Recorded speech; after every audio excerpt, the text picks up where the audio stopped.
Hello, in this video I want to show you how to install Firefox browser on the POCO F5 Pro.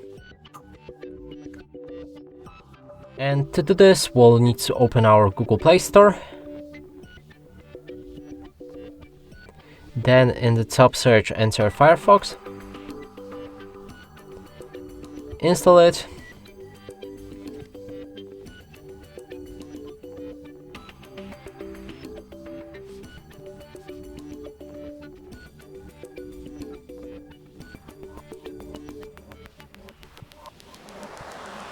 When it's ready, you'll be able to open this app.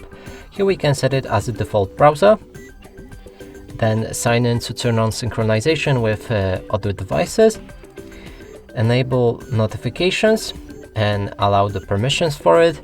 From there, the browser is ready. We can open any website, and as you can see, it works fine. And that's it for this video. Hope you like it. Please consider subscribing to our channel, leave a like and a comment below.